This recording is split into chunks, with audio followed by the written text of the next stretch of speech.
Good morning. இன்றைய பொழுது இனிய பொழுதாக அமைய வாழ்த்துக்கள். நம்மளோட பிரச்சனைகளுக்கு யார் காரணம் யோசிச்சு பார்த்தீங்களா? அதனால் உருவாகக்கூடிய தொடர்ந்து அந்த பிரச்சனைகளால் நமக்கு இப்போ மன உளைச்சலோ கஷ்டங்களோ வர்றது கிடையாது. ஏன்னா ஒரு தடவை வந்துடும், அதுக்கப்புறம் அது பெருசாக நம்மளை அந்த பிரச்சனை அப்படியே தான் இருக்கும். ஆனால் அதை தொடர்ந்து நம்ம சிந்திக்க சிந்திக்க சிந்திக்க சிந்திக்க நம்மளுடைய மனசு தான் அந்த கவலைகளுக்கு எல்லாத்துக்கும் காரணமாக அமையும். கரெக்டாக சொல்லிட்டேன், கரெக்ட். ஸோ நம்ம பிரச்சனைகள் எப்பயுமே வந்து போயிட்டே தான் இருக்கும். மனசை மட்டும் திடமாக தைரியமாக கொஞ்சம் அதை எதிர்த்து போராடுற அளவுக்கான வலிமையோடு வச்சுருந்தோம்னா கண்டிப்பாக அந்த பிரச்சனைகள் நம்மளை எதுவுமே பண்ண முடியாது. நம்ம மன வலிமை அந்த பிரச்சனைகளை எதிர்கொண்டு வாழ்வதற்கான தைரியத்தையும் சொல்யூஷனையும் கண்டிப்பாக கொடுக்கும். அதனால் பிரச்சனைகள் வந்துருச்சு அப்படின்னு சொல்லி சோர்ந்து போய் மன உளைச்சலுக்குள்ளே போயிடாதீங்க. வரதான் செய்யும். பிரச்சனைகள் வந்தால் அது ரஸ்க்கு சாப்பிட்ற மாதிரி எடுத்துக்கோங்க. கொஞ்சம் ஹாப்பியாக இருங்க. லைஃப் இஸ் குட் எப்பயுமே. ஸோ அதனால்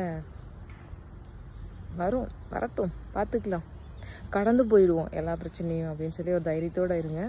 சமாளிக்கலாம், எதை வேணாலும் சமாளிக்கலாம். மனசை மட்டும் திடமாக வச்சுக்கோங்க. சரியா? தடா.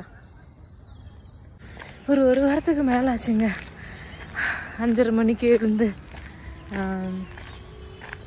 ஏதாவது ஒரு வேலை அந்த மாதிரி இருந்துகிட்டே இருக்குது. அதனால் கொஞ்சம் டஃப்பாக இருந்தது. நேற்று 10 மணிக்கு தூங்கினா தூங்கியாச்சு, எழுந்தாச்சு. கொஞ்சம் சோம்பேறித்தனமாக தான் இருக்கும் எழுந்திருக்கும் போது. எனக்கும் அப்படி தான் இருந்துச்சு. 4 நிமிஷம் தூங்கிக்கலாம் அப்படின்னு 4 நிமிஷம் தூங்கிட்டு கடன்னு எழுந்திரிச்சு இதுக்கு மேலே தூங்கக்கூடாதுன்னு எழுந்திரிச்சு வெளியே வந்துட்டேன். பட்